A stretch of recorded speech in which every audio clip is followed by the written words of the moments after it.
Hey everyone, it's Swank Ivy with another Letters to an Asexual. This is, Letters to an Asexual number 78. Yeah. This is a pretty short letter with, as is typical for me, a much longer response. Although overall this is one of my shorter ones, but I have a little message for y'all at the end, so stay tuned for that as well.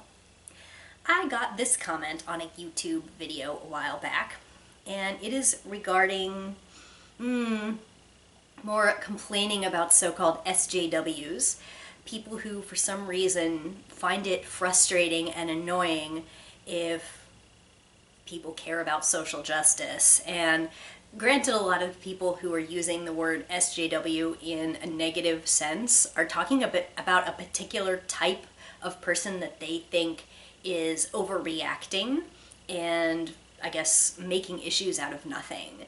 And as you will see in my response to this person, I have a pretty strong position about defaulting to believing people and not mocking people who are identifying as something that is marginalized.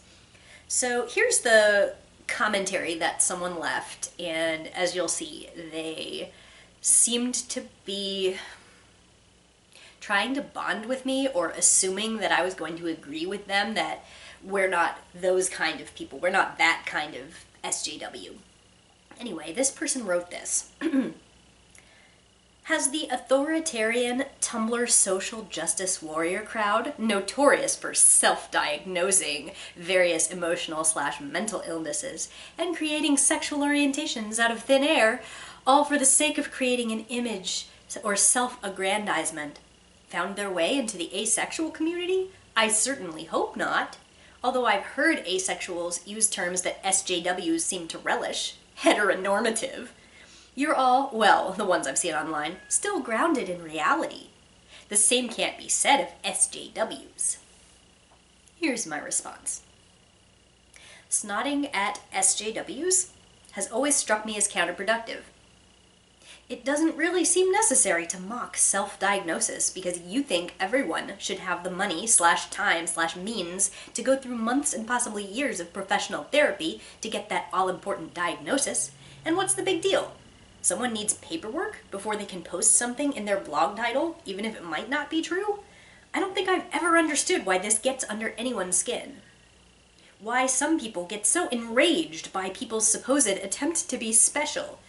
If someone thinks they know better than the self-diagnosed does, or believes the only way to identify certain variations is if a doctor says so, they have the option of just letting these folks play what they think is a game and not worrying their heads about it. People who don't have illnesses, disorders, and variations just should not be this invested in telling people not to use terms they think apply to them, or mocking them inside of or outside of their spaces for using these terms. The attention they get for using these words is by and large not very positive. So anyone who really thinks their identity is about getting them to look, who's really worried about being special here? As for your attempt to praise the asexual community at the expense of people you think are pathetic and childish, wanting me to co-sign and confirm that no, we're not one of those, or no, we're not like that, you won't find it here. I do not find people exploring identity or living with variations/illnesses, diagnosed professionally or not, to be worthy of ridiculous scorn and disbelief by default. I recommend listening to people. And even if you think they're wrong about themselves, ask yourself whether it's really important for you to enter their spaces and invalidate their experience of themselves. What would you receive in exchange for doing this to them? Personal satisfaction? Pats on the back from anti-SJWs? Troll quota fulfillment?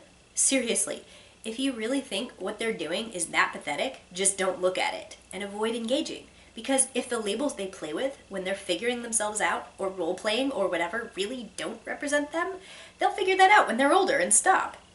But if they do accurately represent them, then you've mocked and harassed people with valid issues for wanting to talk about their experience, network, find others, and look for resources. What's the real cost here? And what is the real reward? Shaming and causing problems for everyone because some of them might not be authentic, resulting in you being a big hero of the truth? Because I really wish people would ask themselves that before they go stampeding in to cause hostility in spaces that don't affect them whatsoever. Also, these conversations are not new. They are not a trend. They are not a result of attention-seeking youth, though of course some people make mistakes or adopt inaccurate identities while they're still figuring themselves out. These conversations have always happened in places that used to be more difficult for outsiders to encounter, but now, because of the way the internet is blending communities and allowing social groups to encounter each other in ways they didn't before, the conversations some folks never saw before are visible. It's ignorant to conclude that these issues are new or trendy, and it's ignorant to claim they exist for external validation and attention from people outside their communities. It's ignorant to suggest that these identities began to exist right when others developed the tools to see them. Please don't talk to me requesting invalidation of self-diagnosed people and supposed SJWs again. That is where my commentary to that person ended, and I don't have recorded any response. I don't know if they tried to make one. I don't remember if I blocked them. I probably did. In general, like I said, I find it really frustrating that people don't want us to have these conversations and without, I guess, external validation from who they think are professionals. But everybody who's a professional is also an individual, and everybody who's a professional is schooled in the institutions of the time and of the culture. They have the possibility to be wrong. They have the possibility to be formed by some of the negative forces in our society, like heteronormativity, like homophobia, like racism, like ableism. There's all kinds of stuff that affects the way that professionals come to their professional understanding of these things, and they too pass those diagnosis, terminology, and aspects of their whole process onto their clients. They are not objective the way that a lot of people seem to think scientists generally are. They're all humans. They're all formed by what we're all living inside of. They're not exempt. And anybody who says that scientists are somehow more objective than the average professional human is mistaken, because obviously scientists are trying to be objective, but they don't have any guarantee of doing so, and some of them are happy to use their position and their clout as a supposedly objective human being to put forward narratives that further marginalize underrepresented people. And I've seen it all over the place. I've seen it in previous versions of the DSM, even in the existing version of the DSM. I've definitely seen it in people who should know better, who use their power to hurt marginalized people. Theoretically, it's because they really think that they are helping, but in many cases, their ignorance will cause the people under their care to suffer. So, unintentionally incorrect diagnoses, sometimes informed by prejudice, have been the scourge of our community for a long time. This has been used against us many, many, many times, and ultimately nobody who is straight has been diagnosed straight by a doctor, so we certainly shouldn't be looking for confirmation from a professional to identify as asexual. And even though this person wasn't suggesting that asexuality was a diagnosis, they were suggesting that there are people out there who have mental illnesses that are not acknowledged by a professional, and therefore acting like this is such a negative thing that they're hoping that they have not infiltrated us, because like that would be such a bad thing to see us be poisoned by people who think like that. And I, on the other hand, am much more interested in creating an inclusive space for anyone to explore their identity. I don't care if the person who identifies as mentally ill or autistic or depressed or having a comorbid disorder with something else that they have been diagnosed with. It's not my business ultimately to say, I don't believe you and I'm going to aggressively invalidate you if you can't show me a doctor's note. What is in it for me? I'm going to, by default, believe you. And I also think that when people say that people like me are taking legitimacy away from science by saying you should default to believing people, that is not the case. What I'm talking about is the emotional cost of denying someone.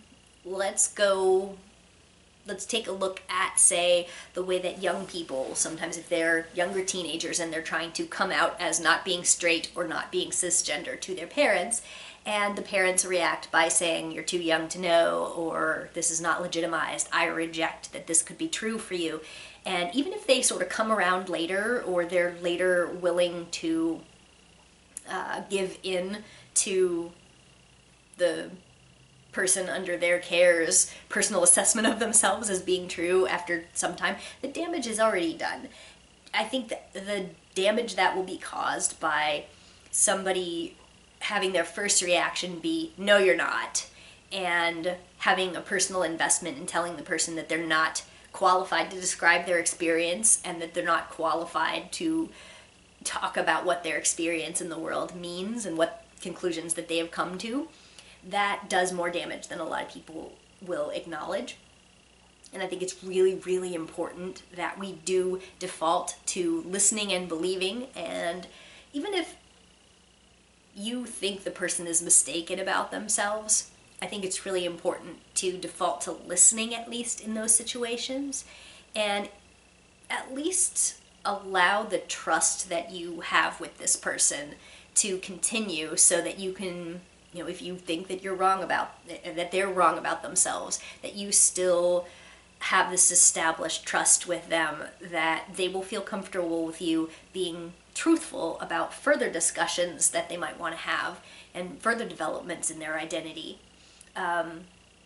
If you want to remain a trusted person in somebody's life, you really have to think about the power that your words have and how important it is to make somebody feel that they're safe talking to you, that you're not going to take the first opportunity that you have to tell them that you believe you are entitled to control that narrative about their life, and that you are the person who will say what they can and can't identify as. And again, like I said in the response to this person, I think it's peculiar that there's so much investment, especially by internet strangers, in how some rando on Tumblr might identify themselves. Like, what changes for you if you bully someone into silence and make them doubt what they're experiencing, make them think they haven't found the answer, make them think they're not entitled to ask those questions or talk about it publicly, and then contrast that with what happens to the person you're saying it to and what happens to you if you say it. Nothing changes for the person making the accusations. Nothing changes in your life. Nothing is remarkably different.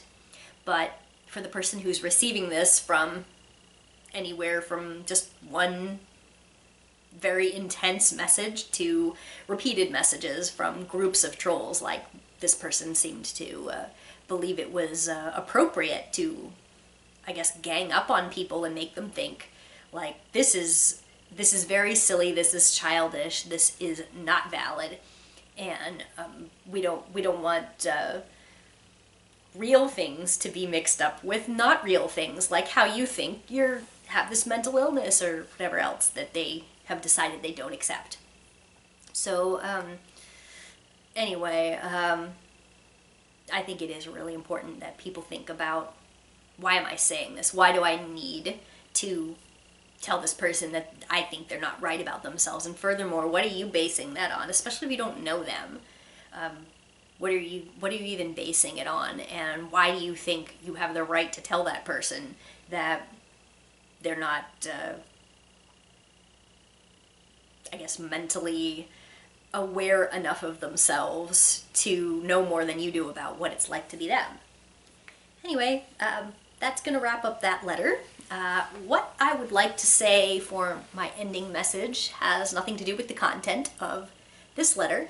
I think I would like to do a project with some of you folks who have been loyally watching my videos all this time. And I wondered if anybody out there would maybe be interested in doing some interviews with me. I would like to have a few people, just maybe one a month, that I could talk to, where we could do kind of a private chat on, Zoom or Skype, something that we could record and talk about ACE experience. At this point, I would like to open it only to ACE spectrum people, because I would like to talk to other ACEs, and I would like to talk about just your personal stories. I find those very interesting, and let's face it, I do a lot of talking, and I do a lot of single person talking, just me talking to a camera telling you what I think. I would like to expand my message to being able to share other people's narratives. I've done that in some of the quotes that I included in the asexuality related book that I had published. I included a bunch of other people's quotes. But I think there is no substitute for personal narratives in the ACE spectrum landscape, I guess.